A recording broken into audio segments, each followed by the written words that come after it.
Kami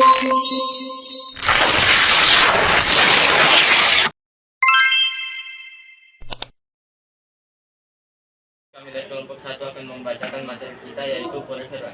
Saya sebagai Ketua Muhammad Hamka. Saya Elvena Priyanti. Saya Muhammad Hashim. Bisa video Pak? Saya Gisel Biswan. Kami akan membahas materi. Baik, perkenalkan nama saya Gisel Biswan. Saya akan membacakan tentang pengertian porifera. Dalam bahasa Latin, porifera disebut porus yang berarti pori dan fer yang berarti membawa. Pengertian porifera adalah jenis hewan invertebrata yang tidak memiliki jaringan sejati atau parazoa, tanpa organ serta jaringan yang tidak terspesialisasi dan juga tubuhnya mempunyai terdapat banyak pori. Perkenalkan, saya Liva Martri Samaja. Di sini saya akan membacakan ciri-ciri dari porifera. Yang pertama itu organismenya itu multiselular primitif. Kedua, habitatnya di perairan, umumnya lautan dan sebagian di perairan air tawar. Yang ketiga, memiliki bentuk tubuh seperti tabung atau vas bunga, tapi bentuknya asimetris dan bervariasi. Yang selanjutnya, permukaan tubuhnya atau yang disebut dengan astia dan ada bukaan yang paling besar di bagian atas atau biasanya yang disebut osculum. Dan selanjutnya itu tubuhnya itu melekat pada suatu dasar dan sedentar atau yang disebut dengan menetap. Dan yang selanjutnya pencernaan dilakukan secara intraseluler di dalam koanosit dan amoebosit. Dan yang terakhir itu ada lagi dua. Memiliki 3 tipe saluran air yaitu aston, sikon, dan leukon. Selanjutnya reproduksi dilakukan secara aseksual dan seksual. Perkenalkan, nama saya Elvena Priyanti. Saya akan membacakan peranan porifera. Yang peranan porifera itu ada yang menguntungkan dan merugikan. Menguntungkan yaitu penyusun biodiversitas dalam lingkungan, berperan sebagai konsumen. Spongia dan hipospongia dapat digunakan sebagai spons mandi. Euspongia officinalis, spons yang digunakan untuk mencuci. Euspongia mollissima, alat pembersih toilet yang harganya mahal.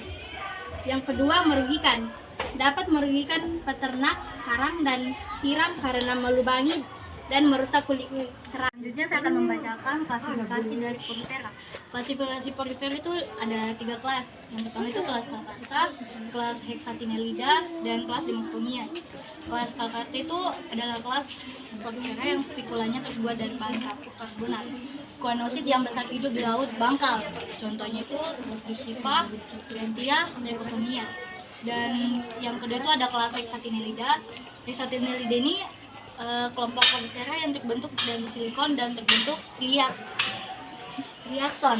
Contohnya itu seperti Aspergillium, Hyalonema, Euplectella. Dan yang terakhir itu ada kelas Demospongia. Spikulanya ini terbentuk dari silikon dengan berbagai bentuk dan mengandung jaringan spongin. Kelas ini merupakan kelompok terbesar dari spon.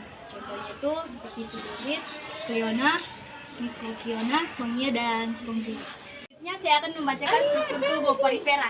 Yang pertama, sel, yaitu rongga tubuh. Yang kedua, ostia sebagai lubang masuknya air.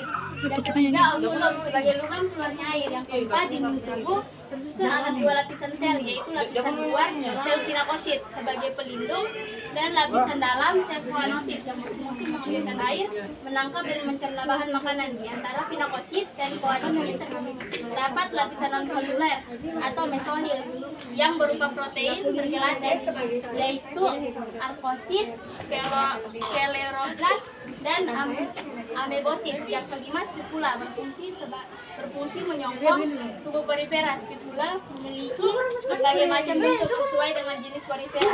Spikula terbentuk dari kalsium serabut maupun kalsium karbonat. Perkenalkan, nama saya Muhammad Hamka dan saya akan membacakan pergerakan porifera. Spons muda dapat bergerak bebas atau motil, tetapi spons dewasa adalah hewan yang sesil atau tidak dapat berpindah tempat. Akan tetapi beberapa spesies dapat bergerak sangat lambat dengan kecepatan 1-4 mm per hari. Karena walaupun spons tidak dapat berpindah tempat, selnya dapat bergerak bebas.